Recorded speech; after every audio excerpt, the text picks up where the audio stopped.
Hello प्यारे बच्चों, कैसे हो सभी। स्वागत है आप सभी का आपके अपने channel we learn learning platform पर। जैसे कि हमारी हिंदी की कंटिन्यूस क्लासेस चल रही है, यानी कि हिंदी ग्रामर में हमने बहुत सी क्लासें कर ली हैं। आज हम पढ़ने वाले हैं कारक। आज हम जानेंगे कारक किसे कहते हैं, कारक के कितने प्रकार होते हैं और कारक के विभक्ति चिन्ह क्या होते हैं। उन सभी चीज़ों के बारे में आज हम डिटेल से देखेंगे, तो आप इस क्लास को जरूर ध्यानपूर्वक देखिए ताकि आपको समझ में आए। तो हम सबसे पहले देख लेते हैं कि कारक किसे कहते हैं। कारक शब्द का अर्थ होता है क्रिया को करने वाला, यानी कि जब कोई क्रिया करता है तो वो क्या कहलाता है, कारक कहलाता है। जब क्रिया को करने में कोई ना कोई अपनी भूमिका निभाता है तो उसे हम कारक कहते हैं। कारक के उदाहरण, जैसे कि राम ने रावण को मारा। राम यहाँ पर क्या है, करता है, करता यानी क्रिया करने वाला, तो क्या कहलाएगा, कारक। रोहन ने पत्र लिखा। रोहन भी कोई कार्य कर रहा है लिखने का, यानी कि कर्ता के द्वारा कोई कर्म किया जा रहा है, तो यहाँ क्या है, कारक। और मोहन ने कुत्ते को डंडा मारा। तो इस तरीके से हम उदाहरण से जान पा रहे हैं कि किस प्रकार जब कोई अपनी भूमिका निभाता है किसी क्रिया को करने के लिए तो वो क्या कहलाता है, कारक कहलाता है। इसके भेद देखेंगे। इसके कुल 8 भेद होते हैं, यानी कि कारक के कितने भेद होते हैं तो आपको पता होना चाहिए। 8 भेद होते हैं। कर्ता कारक, कर्म कारक, करण कारक, संप्रदान कारक, अपादान कारक, संबंध कारक, अधिकरण कारक और संबोधन कारक, यानी कि 8 प्रकार होते हैं। इन सभी के अपने अपने विभक्ति चिन्ह होते हैं, जिनको अभी हम आगे देखेंगे। क्योंकि सभी के विभक्ति चिन्हों के बारे में हमें पता होना चाहिए कि कर्ता का क्या विभक्ति चिन्ह है, कर्म का क्या विभक्ति चिन्ह है, करण का क्या है, संप्रदान का क्या है, अपादान, संबंध या फिर अधिकरण, संबोधन, सबके अपने अपने विभक्ति चिन्ह है जो आपको याद होने चाहिए, याद करने हैं, आपको पता होना चाहिए। क्योंकि यहाँ से कभी कभी उठा लेता है डायरेक्ट क्वेश्चन कि अपादान कारक का विभक्ति चिन्ह क्या है। अब आप बताइए अपादान का विभक्ति चिन्ह क्या है। आप पढ़ेंगे तभी तो आप जानेंगे ना, तो इसीलिए हमें विभक्ति चिन्ह के बारे में भी पता होना चाहिए। तो शुरू करते हैं। कारक के लक्षण, चिन्ह और विभक्ति चिन्हों को हम देखेंगे। जैसे कि कर्ता, हमारा पहला क्या है, कारक कर्ता। कर्ता का विभक्ति चिन्ह क्या है, ने। क्रिया को पूरा करने वाला, जो व्यक्ति क्रिया को पूर्ण रूप से कंप्लीट करता है वो क्या कहलाता है, कर्ता।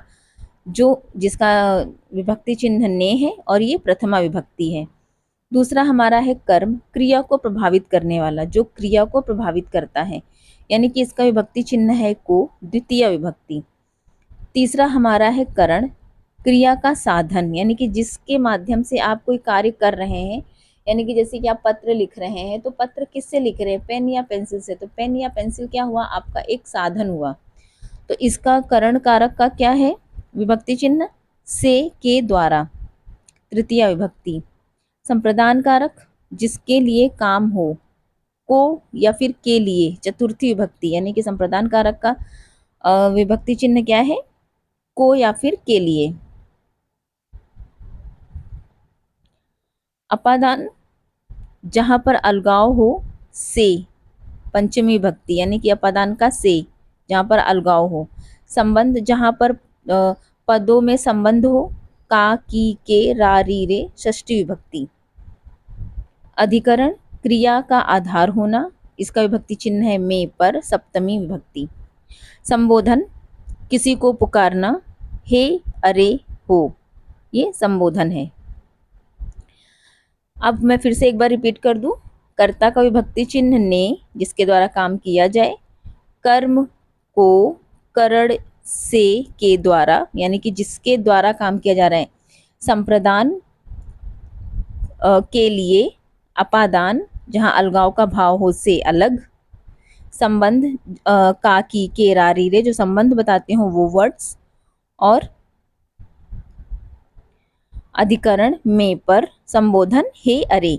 आपको कैसे याद करना है, आपको ये याद करना है, ये बहुत इंपॉर्टेंट है क्योंकि विभक्ति चिन्ह याद होने चाहिए। कर्ता ने कर्म को करण से, के द्वारा। यहाँ पर आप याद रखेंगे करण में और अपादान में एक चीज डिफरेंस है कि इसका विभक्ति चिन्ह भी से आता है और इसका अपादान का भी से आता है। तो यहाँ पे आपको डिफरेंस याद रखना है कि करण अगर करण कारक अगर मान लीजिए क्वेश्चन में पूछ लिया जाए तो आपको ये चीज देखनी है कि कोई सेंटेंस है, जैसे कि राम ने रावण को मारा। तो राम ने रावण को मारने का काम कर रहा है, तो राम यहाँ पे करता है, लेकिन और वो कर्म किस पे कर रहा है, वो कर्म कर रहा है रावण पे। तो यहाँ पर राम के द्वारा जो है रावण को मारा गया, लेकिन यहाँ पर अगर हम देखें अपादान में से अलग, यहाँ पे अलगाव का भाव है, यानी कि पेड़ से आम गिरा तो पेड़ से आम गिर के अलग हो गया, तो यहाँ पर क्या हो रहा है, अलगाव का भाव है। आपको ये चीजें याद रखनी है। अब यहाँ पर जैसे हम फिर से मैं एक बार बता दूं, राम ने रावण को बाण से मारा, तो उसका साधन क्या है, बाण है, लेकिन वो कर्ता के द्वारा कोई कर्म किया जा रहा है, कोई काम किया जा रहा है, तो वहां पर से जो है किसी के द्वारा काम हो रहा है। यहाँ पर अपादान में जो से है वो अलगाव का भाव है, यानी कि सीता अपने घर से स्कूल गई, यानी कि घर छोड़ दिया उसने, घर से अलग हो गई और कहाँ पहुंची, अपने स्कूल पहुंची, तो ये अलगाव का भाव है। तो ये दोनों में आपको जो है डिफरेंस जो है ये आपको ध्यान रखना है, क्योंकि यहाँ से क्वेश्चंस बहुत पूछे जाते हैं, एग्जामिनर वही क्वेश्चन पूछता है जहाँ पर थोड़ी बहुत कंफ्यूजन होती है, जहाँ डाउट होता है, बच्चों को समझ में कम आती है, चीज़ें जो है मिक्सअप हो जाती हैं, वहीं से एग्जामिनर क्वेश्चन उठाता है। तो आपको ये जो इन दोनों के बीच का मैंने अंतर बताया है वो आपको याद रखना है। संबंध काकी के रारी रे, अधिकरण में पर संबोधन हे अरे, इसको आप 2-3 बार रिपीट करेंगे, आपको याद हो जाएगा। जैसे कर्ता ने कर्म को करण से अलग, संप्रदान के लिए अपादान से, सॉरी फिर से मैं बोलती हूँ, मिस्टेक हो गई मुझसे।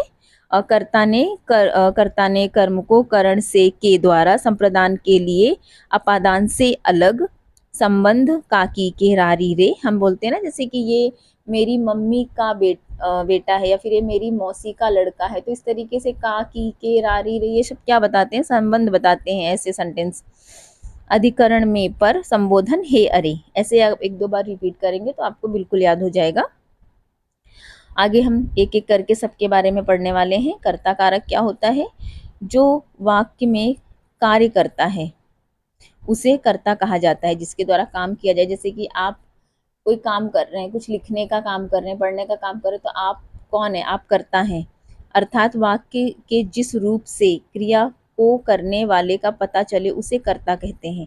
कर्ता कारक की विभक्ति ने होती है, जैसा हमने अभी ऊपर देखा, कर्ता ने विभक्ति का प्रयोग भूतकाल की क्रिया में किया जाता है। कर्ता स्वतंत्र होता है। कर्ता कारक में ने विभक्ति का लोप भी होता है। कभी कभी क्या होता है ना, कोई व्यक्ति काम कर भी रहा है लेकिन वहाँ पे ने वर्ड नहीं लगा होता है, यानी कि इस विभक्ति का लोप होता है, लेकिन हमें ऐसा पता चलता है कि हाँ इस सेंटेंस में व्यक्ति काम कर रहा है। इस पद को संज्ञा या सर्वनाम माना जाता है। हम प्रश्नवाचक शब्दों के प्रयोग से भी जो है कर्ता का पता लगा सकते हैं। संस्कृत का कर्ता ही हिंदी का कर्ता कारक होता है। कर्ता ने विभक्ति का प्रयोग ज्यादातर पश्चिमी हिंदी में होता है। ने का प्रयोग केवल हिंदी और उर्दू में ही होता है। अब जैसे एग्जाम्पल, राम ने पत्र लिखा, राम कौन है, कर्ता। हम कहाँ जा रहे हैं, यानी कि यहाँ पे क्वेश्चन पूछ रहा है हम कहाँ जा रहे हैं, हम यानी कि हम कौन है, हम कर्ता, हम कहीं जाने का कार्य कर रहे हैं। मीता ने आम खाया, मीता क्या कर रही है, आम खाने का काम कर रही है, तो जो है कर्म कारक कर्ता कारक, यानी कि कर्ता ने, कर्ता का क्या विभक्ति चिन्ह है, कर्ता ने। अब कर्म कारक देखेंगे, जिस व्यक्ति या वस्तु पर क्रिया का प्रभाव पड़ता है उसे कर्म कारक कहते हैं। इसका चिन्ह को माना जाता है, लेकिन कहीं कहीं पर कर्म का चिन्ह लोप हो जाता है। कर्म कारक क्या होता है, जिसके द्वारा, जैसे कर्ता ने काम कर्म किया किसी चीज पर, तो जिस पर प्रभाव पड़ रहा है उसे हम क्या कहते हैं, प्रभाव जिस वस्तु पर पड़ रहा है किसी कार्य का वो क्या कहलाता है, कर्म। कर्म का विभक्ति चिन्ह क्या है, को। याद रखना है आपको, कर्ता ने कर्म को, जैसे कि बुलाना, सुलाना, कोसना, पुकारना, जमाना, भगाना आदि क्रियाओं के प्रयोग में अगर कर्म संज्ञा हो तो को विभक्ति जरूर लगती है। अब जैसे कि बुलाना, जैसे कि मीता को बुलाओ, क्या हमने लगाया, को, विभक्ति चिन्ह लगा। सुषमा को जगाओ या फिर सुषमा को सुलाओ, तो क्या लगेगा, को विभक्ति चिन्ह लगता है। जब विशेषण का प्रयोग संज्ञा की तरह किया जाता है तब कर्म विभक्ति को जरूर लगती है। जैसे कि हम विशेषण शब्दों का प्रयोग संज्ञा के रूप में करते हैं, वहां पर भी क्या होता है, को विभक्ति लगती है। कर्म संज्ञा का एक रूप होता है, कर्म जो होता है वो संज्ञा का ही एक रूप होता है। उदाहरण जैसे कि अध्यापक विद्यार्थियों को पढ़ाते हैं या फिर पढ़ाता है, तो को क्या है यहाँ पर, हमारा कर्म है। अब मान लीजिए यही सेंटेंस आपको एग्जाम में दे दे, अध्यापक विद्यार्थियों को पढ़ाता है, तो जब तक आपको विभक्ति चिन्ह के बारे में पता नहीं होगा, आप बता नहीं सकते हैं कि कौन सा कारक है। क्वेश्चन में पूछ ले, बताइए कौन सा कारक है, इसमें ऑप्शन दे दे तो अभी आपको पता होगा तो भी तो आप बता पाएंगे ना कि हाँ ये तो कर्म कारक है, क्योंकि उसके विभक्ति चिन्ह क्या है, को, किसी के द्वारा कर्म किया जा रहा है। सीता फल खाती है, अब यहाँ पर देखिए जो विभक्ति चिन्ह नहीं है, लेकिन सीता क्या कर रही है, फल खा रही है, कोई काम कर रही है, किसी काम के होने का बोध हो रहा है ना, कि मतलब सीता फल खाने का काम कर रही है, तो यहाँ पर विभक्ति तो नहीं है, परंतु हम यहाँ पर पहचान कर पाएंगे कि ये कर्म कारक है, यहाँ पे कोई काम हो रहा है। अमर सितार बजा रहा है, अमर कौन सा कार्य कर रहा है, सितार को बजाने का काम कर रहा है, तो यहाँ पर भी क्या है, को का तो लोप है, लेकिन कर्म होने का जो है हमें जो है वो संकेत मिल रहा है कि कोई काम हो रहा है, सितार बजाने का काम हो रहा है। तीसरा है करण कारक, जिस साधन से क्रिया होती है उसे करण कारक कहते हैं, इसका विभक्ति चिन्ह से क्या होता है, से या फिर के द्वारा होता है, इसकी सहायता से कोई कार्य किया जाता है जिसे करण कारक कहते हैं। करण कारक का क्षेत्र बाकी कारकों से बड़ा होता है। करण कारक का क्या मैंने बताया, से अर्थात के द्वारा, किसी के द्वारा काम किया जाना क्या कहलाता है, करण कारक। जैसे बच्चे गेंद से खेल रहे हैं, यहाँ पर जो है बच्चे गेंद से खेल रहे हैं, तो ये क्या है, करण कारक। बच्चा बोतल से दूध पीता है, यहाँ पे अलगाव का भाव नहीं है, आपको क्या दिख रहा है कि कोई जो है बच्चा बोतल से दूध पी रहा है। राम ने रावण को बाण से मारा, राम ने रावण को बाण से, साधन क्या है, बाण मारने का, तो यहाँ पर क्या होगा, करण कारक। चौथा देखेंगे संप्रदान कारक। संप्रदान कारक का अर्थ होता है देना, यानी कि हम जैसे दान वगैरह करते हैं, देना।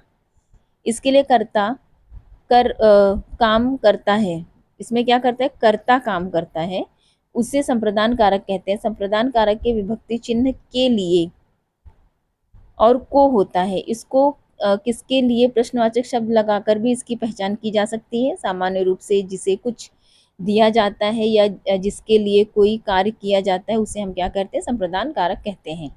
जैसे कि गरीबों को खाना दो, यहाँ पर क्या हो रहा है, देने का कार्य हो रहा है। मेरे लिए दूध लेकर आओ, यानी कि देने या लेने का काम हो रहा है। माँ बेटे के लिए खाना लाई, तो क्या है ये, संप्रदान कारक। अगला हम देखेंगे अपादान कारक। संज्ञा या सर्वनाम के जिस रूप से किसी वस्तु के अलग होने का बोध हो वहां पर अपादान कारक होता है। संज्ञा या सर्वनाम के जिस रूप से अलग होना, उत्पन्न होना, डरना, दूरी, लजाना, तुलना करना आदि का पता चलता है उसे अपादान कारक कहते हैं। इसका विभक्ति चिन्ह से होता है। इसकी पहचान किससे, जैसे प्रश्नवाचक शब्दों से भी की जा सकती है। पेड़ से आम गिरा, यानी कि आम अलग हुआ, अलगाव का भाव यहाँ पर आपको देखने को मिल रहा है, आपको याद रखना है। तो यहाँ पर क्या होगा, अपादान कारक। हाथ से छड़ी गिर गई, यानी हाथ से छड़ी छूटकर गिर गई, यानी कि हाथ से अलग हो गई। सुरेश शेर से डरता है, यानी कि उसके अंदर भय है, वो उस चीज से डरता है, यानी उस चीज से दूर हो रहा है। तो यहाँ पर जो है अपादान कारक होगा, आपको याद रखना है। संबंध कारक। संज्ञा या सर्वनाम के जिस रूप की वजह से एक वस्तु की दूसरी वस्तु से संबंध का पता चले उसे संबंध कारक कहते हैं। इसके विभक्ति चिन्ह का, के, की, रा, रेरी आदि होते हैं।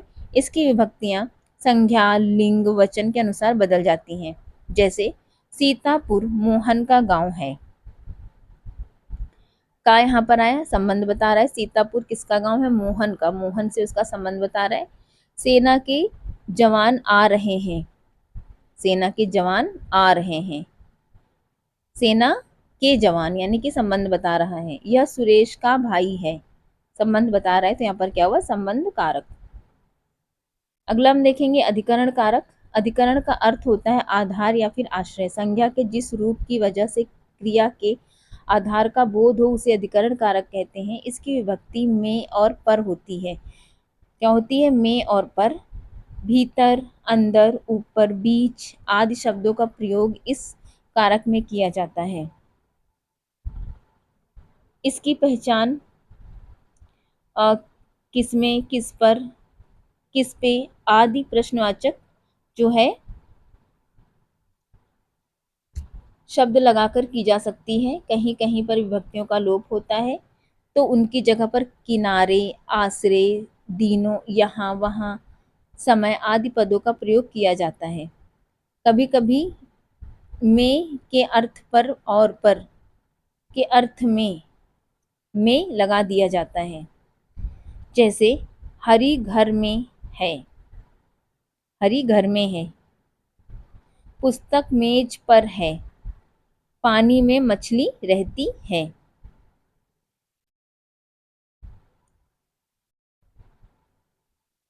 अधिकरण का क्या है? में पर। आपको इन सेंटेंस से, इन शब्दों से किसी भी सेंटेंस की आप पहचान कर सकते हैं कि कौन सा कारक है, अधिकरण कारक है। में पर, मेज पर पुस्तक रखी है, हरी घर में है, तो इससे क्या आपको आप पहचान कर सकते हैं कि अधिकरण कारक है। संबोधन कारक, संज्ञा या सर्वनाम के जिस रूप से बुलाने या पुकारने का बोध हो उसे संबोधन कारक कहते हैं। जहाँ पर पुकारने, चेतावनी देना, ध्यान बटाने के लिए जब संबोधित किया जाता है उसे संबोधन कारक कहते हैं। इसकी पहचान करने के लिए ये जो एक्सक्लेमेटरी का चिन्ह है आपने देखा होगा, ये लगाया जाता है, इससे आप पहचान कर सकते हैं। इसके चिन्ह हे, अरे, अजी आदि होते हैं। इसकी कोई विभक्ति नहीं होती है, संबोधन की कोई विभक्ति नहीं होती है। हम इस चिन्ह के माध्यम से पहचान कर सकते हैं, हे, अरे, हे राम। इस तरीके से जब हम आवाज किसी को लगाते हैं या फिर हम अफसोस या घृणा, शोक जाहिर करते हैं तो वहां पर क्या होता है? संबोधन। तो आज की हमारी क्लास यहीं तक थी। हम फिर आपसे मिलेंगे अगली क्लास में। हम क्विक रिवीजन उसके पहले एक फटाफट कर लेते हैं इसका।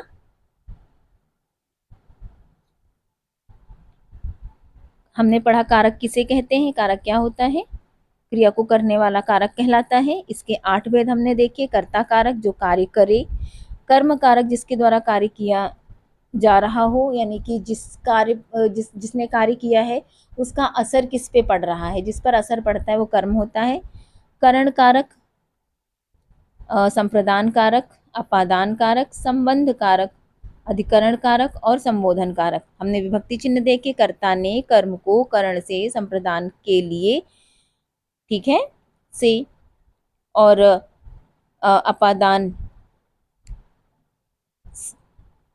यानी कि से अलग, और संबंध बोधक में, और जैसे कि काकी के, रारी रे, और अधिकरण में पर, और संबोधन हमारा क्या हो गया?